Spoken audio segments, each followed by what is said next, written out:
Hello everybody, welcome back to Dominions 5. We are playing as MA Man. This is turn, I forget, maybe 27? Anyways, it's the early summer in the year 2. And so last turn, we were regrouping on the border with Satis, and we learned that Agartha intended to attack us. He canceled his non-aggression pact with us, and he says he wants to do it to prevent East from getting our lands, but of course we've already dealt with East. So we tell him that, and as of this turn, he still has not responded. And so I had inquired, I had asked Abyssia what the deal was in terms of diplomacy between him and Agartha and his neighbor, so he says he basically has peace with everybody, and he was hoping for some items. All right, let's look at some of these battles. So this was us taking, remember we had attacked this province here, hoping to get some of his Marshmasters, but he moved them away. So this is just us taking PD. Oh, did we spend our gems?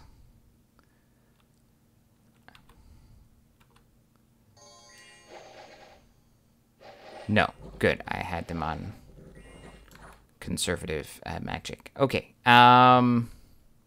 Ooh, we found a magic site. Whatever. Okay, then Marignan attacks East. So this is the first time we get to see Marignan's troops. So by the way, Marignan is a human nation. They have heavy cav, but theirs is actually sacred. And they have crossbows. We have longbows. They have crossbows. And they've also got these flagellants, which are sacred, like garbage troops. So, but you can have, there are pretty funny blesses you can do with these guys. And so his bless, we discover, is, I thought he just blessed it. Yeah. So he's got attack +2, solar weapons, fire resistance, magic resistance, and blood surge. Is his bless. Marignan has bonus bless points in fire, astral, maybe blood. I forget if that's in MA. So that explains why he has all these fire things. So he's taken solar weapons are nice because it's a cheap bless that you can get, and he has 3 attacks, so it's nice to get. I mean, you get, 3, 2 attacks for most of the battle, but it's nice to get a weapons bless on Cav. Anyway, so that's his bless. So obviously he's just killing PD here. And then Scalaria is attacking East down here, but he's just pinging with his scout. Unexpected events, population, yeah, just some minor bad events. So, we have taken this province. But we didn't get his stack, right? His stack is here. He's now gotten a bunch of, chaff in front, and he's got a bunch of Marshmasters. So, where are our troops going? Well, now the stack that was 100 units is now 340 units. Mainly crossbowmen, magma children, and his sacreds. And then he's got these heavy infantry. And he's also got a whole bunch of heavy infantry here.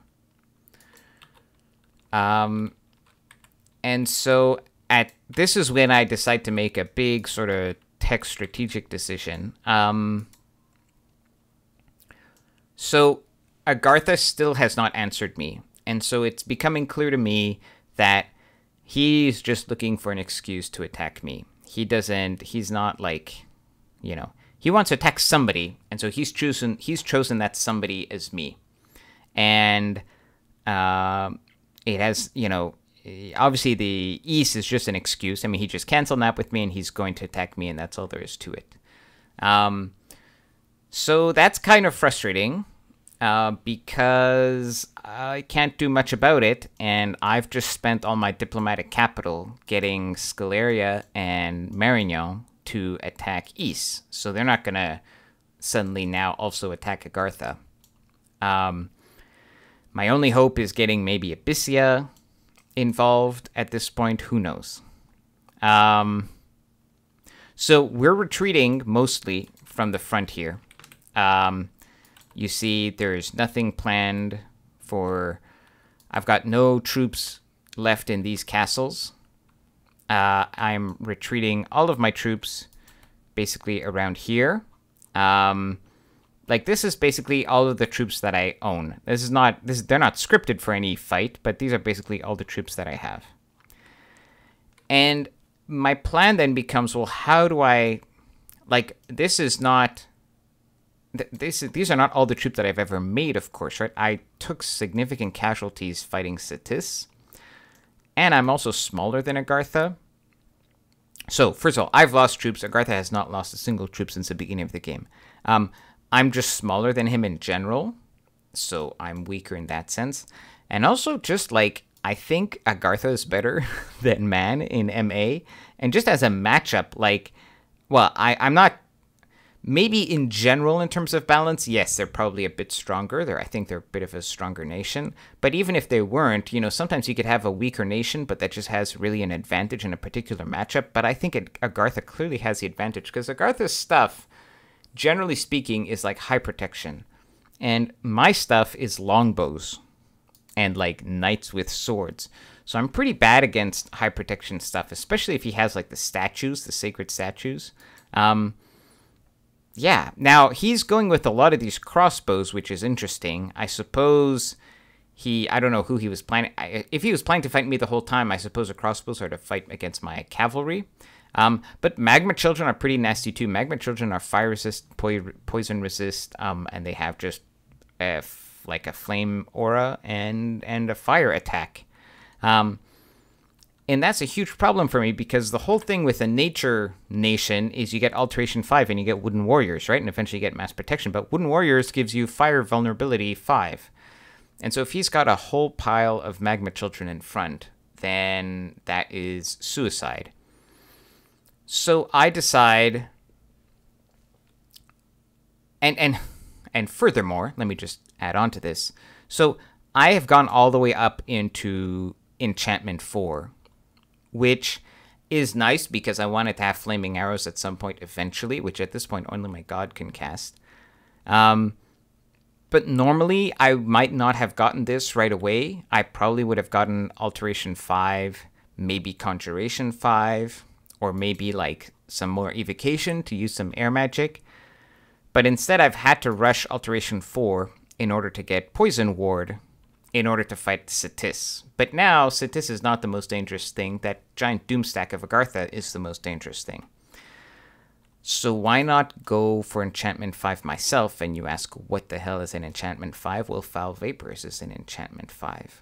And so, because I can do 382 per turn, so I can get Alteration in 2 turns, or I can get Enchantment in 2 turns. And 2 turns is the time it will take for him to get onto my cap. So,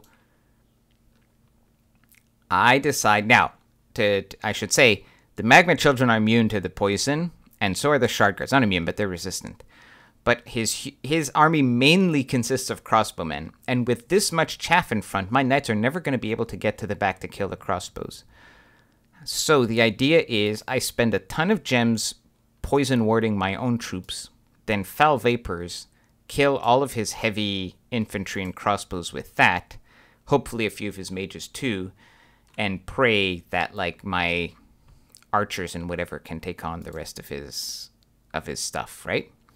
That's certainly going to be more useful than Alteration 5, which is going to make my guys more vulnerable to fire, which is what he's going to have in his front line. So that's the plan. We're getting Enchantment 5. We have no choice. We have to retreat from Cetis, and that means that we're going to lose whatever he decides to take. I don't know when he decides to finally move forward. Hilariously, Cetis missends this. He says, sorry, all resources currently focus on the battlefront. Once man is dealt with, I should be able to make a ring of regen, no problem. So that's cute, right? So he says once man is dealt with. So by the way, Satis has been trying to get Agartha to attack me like since the beginning of the game, but he's been on the losing end of this war like for a long time. He says once man is dealt with, like as if he was the one dealing with me. Anyways, that's cute. Now notice he has very few candles left, right? He's got 2 candles here, 1 here, 2 here, maybe a few over there. The problem is like preaching, it's very random. It's, you know, random numbers, right? And there's a lot of the spread of those numbers is very large, so it's very hard to control when the amount of candles you can flip each turn, but I'm trying my best. So we've got a bunch of priests moving here, we've got a bunch of priests moving here, we've got a couple priests in here, more priests moving here, priest here. So we're trying to blanket everything in priests and keep at it. And so what I'm hoping I can do, and I know this is not likely to happen, but what I'm hoping I can do is I can actually dom kill him without actually fighting his army, just retreat into my capital and deal with Agartha. So that's it. Let's load up the next turn. I believe the next turn is going to be turn 28. Yep, here we go. So Agartha has now attacked me. If you're counting, if you're counting weird, then sorry, not if you're counting weird. If you are, if you think, wait a minute, isn't this a 3rd turn? Shouldn't he be attacking next turn? I think I might have told you guys that he broke the NAP 1 turn later than he actually did. It's hard to keep track of the exact turns that things happen on because all I have is my sort of chat log with them in Discord, and so I have to go kind of by dates. Yeah, so don't worry. He was totally honorable with the NAP 3, so nothing untowards there. So let's look at this.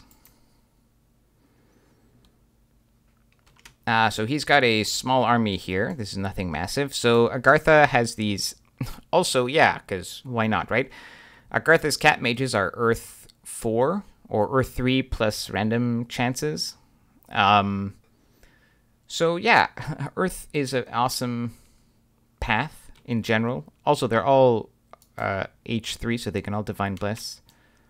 So let's take a look at his Bless, just to remind ourselves what he's got.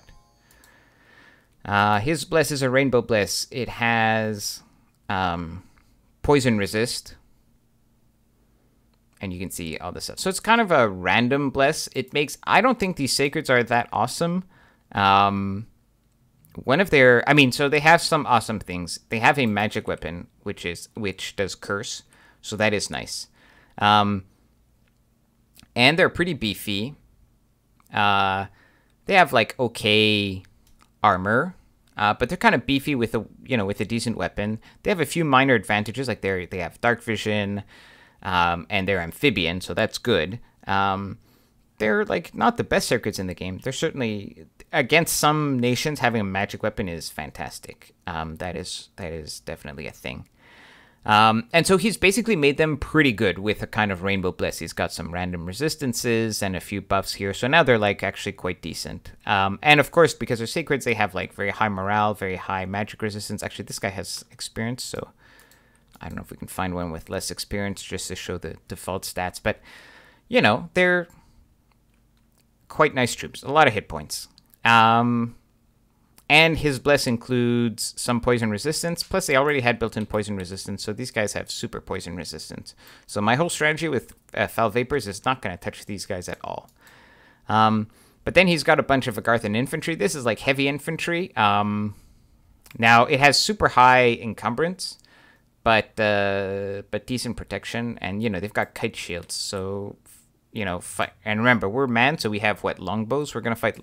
We're going to use longbows against kite shield high prot guys. Like, give me a break. These guys also have shields, of course. Yeah. So I was not looking forward to fighting Agartha. Here is his big stack. And in his big stack, so we knew he had a ton of crossbows. That's normal. That's fine. He also has... these sentinels. These are the statues. So the sentinels are really scary because they are pierce/resistant, They happen to be sacred too, and they have super high natural protection. So, like, you cannot kill this with dudes with swords. You just can't, right? Protection is like 22 natural protection and pierce resistance. You cannot kill this with swords, and all I have are swords and arrows, and they're pierce and slash resistant. So, like, just these guys would kill me. And, of course, they have, like, a length 3 weapon that does 27 damage, because why not? And then Sacreds, and then Heavy, and then these are the Magma Children. And so Magma Children, they're not super tough, like, they don't have good basic stats, but they have, 17 hit points, and then their attack is a fire magic attack, plus they have, of course, they have poison resistance. And they have Heat 3 and a 8 AP damage Fire Shield. And Firepower. And so he's got these in front. Now, one thing you'll notice... Oh, wait, a couple of other things. First of all, his Sacreds have combat speed 4, so they are super slow. So that's one thing to keep in mind. And so one of the things that can happen with Magma Children is, like, his other stuff doesn't have fire resistance. So if we can create a bottleneck somehow, then he can lose some of his own guys to the fire. The other thing I want to show you guys is this gentleman over here. Yeah, so he got a random hero. And remember, I have a random hero. My random hero is a knight, a human knight, who has... glamour and regen. This is his random hero. Now, he's got some items on here, but it has 130 hit points, size 4. He's put on it a Wraith Sword, so that boosts the defense. So this has no defense, basically. He's boosted it with a bit of this item and this item here. He put a Fear Helmet on it. He's got just a Black Steel Plate to give it high protection, but its normal protection, like, it has 25 natural protection. Oh, of course it's a H3 with 4 Earth Mage, right? Because, yeah.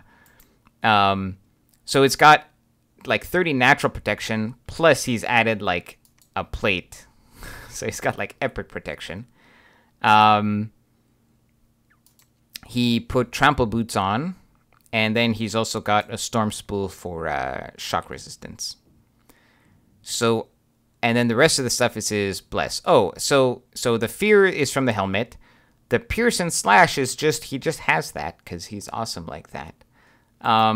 Then he's got these other bonuses from being, from having the Bless, right? Because he's H3, of course he's Sacred. Completely, like, immune to poison, trample. It is a mindless. Oh, wait, where does the quickness come from? Oh, yeah, because he's got water, so he can self-cast quickness. Oh, God. Yeah, so he does, like, summon earth power, quickness, and then attacks, right? So we've got this beauty.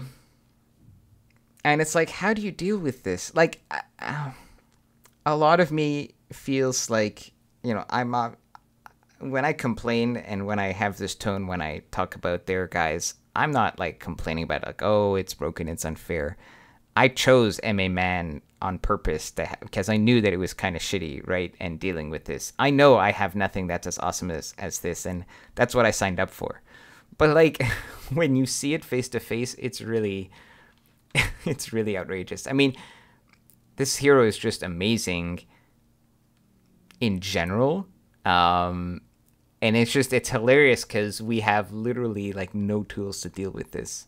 Yeah, I mean, obviously, so it's inanimate, right? So obviously Smasher is the way to go here, right? But, yeah, it's just like, oh man, this situation we're in is crazy. So, right, this alone would be a mortal threat to my whole army, but it's in the middle of his whole army, which is a mortal threat to my army.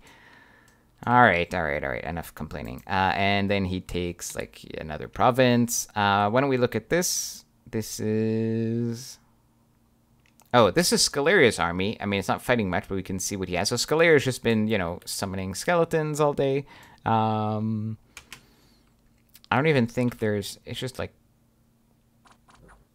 attack, right? He doesn't even have any casters here or any priests here. Yeah, because it was just PD.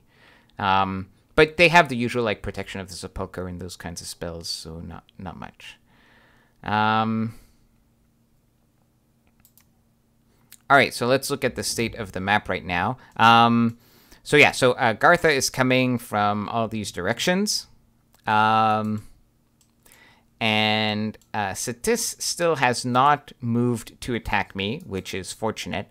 But he had no way of knowing my army would not be, because last turn my big army was here, and so that's why he didn't attack. But now he's going to see my army is nowhere to be seen. And so he's going to, should he choose, he'll be able to attack me. How are we doing on the candle front? 2 candles here, 2 candles here, 2 candles here. So as of this turn, Satis has a total of 6 candles left. And so my monks are preaching their little butts off, trying to snuff out those candles. And I'm like, please, please, please, random number generator, please help me. All right, the Pretender is moving here next turn because I need her to cast Flaming Arrows. And so let's look at this epic script that I've got set up. No, I'm not moving and patrolling because I still need to get Foul Vapors. And so, in fact, I had to squeak out as much little research points and troop movements as possible. So you notice that I have exactly 320 research, which will exactly get me over enchantment 5. And then I've queued up Thaumaturgy 3, which will give me Panic, which will give me something for my N2 guys to cast. Yeah. So I don't have anything scripted really because, well, actually I've already placed them in the script, but this is not the final script. I guess I'll show the rough draft version of it because all these guys are waiting behind the walls. I'm gonna just let him take, the outside walls. I definitely want to let him siege it and then funnel, have the funnel in the, have the fight inside the fort. So roughly this is the formation. We have archers on the sides because they'll be shooting at like the front doors basically. We've got all of the Vinemen in front. I've got some knights in the front too because hopefully they'll catch a lot of the crossbow bolts. Just small groups of knights. Then I've got all my knights behind. And you see I've got randomly these little mages here. And they're all the ones that are doing poison ward. So yeah, so I've got like random poison wards scattered across the field, and then there'll be spells. But we'll go through the spells and the script next turn. And in fact, we'll do it in the next episode because, yeah, the time is about right. So, yeah, one difficulty piles onto another. We are scrambling to mount a defense against Agartha. I am forging a Smasher here because I happen to have that Earth 2 lady from before. I'm hoping that I can equip some of these guys with weapons, and that's why I'm recruiting more of them. And hopefully, and I've asked for, diplomacy-wise, I've asked for some items. I've traded a whole bunch of gems to Marignon. He's making a bunch of items for me. They're not perfect items, but they're better. Excuse me, but they're better than nothing. And so hopefully I can arm my commanders with a bunch of weapons, and hopefully I can just get a good fight against Agartha. That's what we're hoping for. I've sent these gems to Marignon. Which is, it's like, so I had all these fire gems because I had a random fire site here, I think. It's too bad because, as men, you want to have flaming arrows, and usually you get your Pretender to do that. But eventually, you want to be able to do it independently of your pretender, and for that, you're going to need a bit of a fire gem stockpile so you can forge at least one booster. In this game, we're playing with Lucid has a gem generating item mod pack, which actually makes this a lot easier because you have these items that generate like 2 fire gems, and they only cost like that item only costs 15 gems or so. Because I don't have Construction 4, I can't actually show it to you. I think it's a Construction 4 item. Anyways, so it actually makes getting to Fire 4, like, because, you know, as man, all you have are the F1 random Logrian guys, right? The Logrian Wisemen. So you can do, if you have a booster to get them to F2, then you're all set because you can do Summon Phoenix Power, then that gives you to F3, and then you have like one of those temporary gem items that gives you 2 gems, and so you can spend 1 to boost to 4 and then 1 to cast Flaming Arrows. But you would still need like that booster, which the easiest boost at Construction 4 is 25 Fire Gems, which I had, but now I've got to give them all away to actually make items to see if I can survive against Agartha. So, yeah, that's it for now. I will see you guys in the next episode. See you soon. Take care.